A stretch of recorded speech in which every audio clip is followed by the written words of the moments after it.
ಮಾಡಲಿ ಅಮ್ಮ, ಏನು ಸಮಾವೇಶರು ಮಾಡಲಿ, ನಡಿಗೆಯಾರು ಮಾಡಲಿ. ಈಗ ಪಾದಯಾತ್ರೆ ಮಾಡ್ತೀನಿ ಅಂದ್ರಲ್ಲ, ಮಾಡಲಿ. ಪಾದಯಾತ್ರೆ ಮಾಡೋರು ಫಸ್ಟ್ ಪಾದಯಾತ್ರೆ ಅನೌನ್ಸ್ ಮಾಡಿದರೆ ಪಾದಯಾತ್ರೆ ಮಾಡಲಿ, ಡೆಲ್ಲಿ ಗಂಟ ಮಾಡಲಿ ಪಾದಯಾತ್ರೆ. ಶಿಡ್ಲಘಟ್ಟದ ತಮ್ಮ ಕಾಂಗ್ರೆಸ್ನ ಅಭ್ಯರ್ಥಿಯಾಗಿದ್ದಂಥ ರಾಜೀವ್ ಗೌಡ ಅವರು ಮಹಿಳಾ ಅಧಿಕಾರಿಗೆ ಅವಾಚ್ಯ ಶಬ್ದಗಳಿಂದ ಬೈದು ದೊಡ್ಡ ಪ್ರತಿಭಟನೆ ನಡೆಸಿ ಈಗ ಅವರು ದೂರು ಕೂಡ ದಾಖಲು ಮಾಡಿದ್ದಾರೆ ಸರ್ ಅಧಿಕಾರಿ. ಯಾರೇ ಆಗಲಿ ಕಾನೂನು ಏನಿದೆ ಅದು ಕ್ರಮ ಕೈಗೊಳ್ತದೆ ಬಿಡಿ.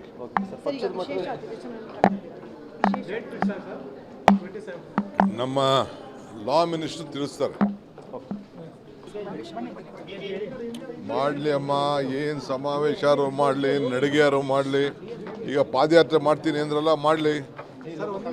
ಪಾದಯಾತ್ರೆ ಮಾಡೋರು ಫಸ್ಟ್ ಪಾದಯಾತ್ರೆ ಅನೌನ್ಸ್ ಮಾಡಿದರೆ ಪಾದಯಾತ್ರೆ ಮಾಡಲಿ, ಡೆಲ್ಲಿ ಗಂಟ ಮಾಡಲಿ ಪಾದಯಾತ್ರೆ. ಶಿಡ್ಲಘಟ್ಟದ ತಮ್ಮ ಕಾಂಗ್ರೆಸ್ನ ಅಭ್ಯರ್ಥಿಯಾಗಿದ್ದಂಥ ರಾಜೀವ್ ಗೌಡ ಅವರು ಮಹಿಳಾ ಅಧಿಕಾರಿಗೆ ಅವಾಚ್ಯ ಶಬ್ದಗಳಿಂದ ಬೈದು ದೊಡ್ಡ ಪ್ರತಿಭಟನೆ ನಡೆಸಿ ಈಗ ಅವರು ದೂರು ಕೂಡ ದಾಖಲು ಮಾಡಿದ್ದಾರೆ ಸರ್ ಅಧಿಕಾರಿ. ಯಾರೇ ಆಗಲಿ ಕಾನೂನು ಏನಿದೆ ಅದು ಕ್ರಮ ಕೈಗೊಳ್ತದೆ ಬಿಡಿ.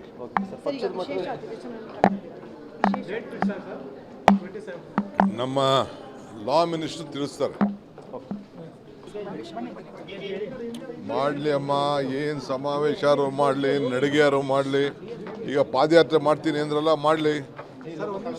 ಪಾದಯಾತ್ರೆ ಮಾಡೋರು ಫಸ್ಟ್ ಪಾದಯಾತ್ರೆ ಅನೌನ್ಸ್ ಮಾಡಿದರೆ ಪಾದಯಾತ್ರೆ ಮಾಡಲಿ, ಡೆಲ್ಲಿ ಗಂಟ ಮಾಡಲಿ ಪಾದಯಾತ್ರೆ.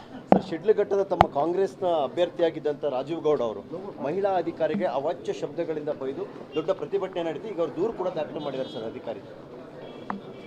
ಯಾರೇ ಆಗಲಿ ಕಾನೂನು ಏನಿದೆ ಅದು ಕ್ರಮ ಕೈಗೊಳ್ತದೆ ಬಿಡಿ.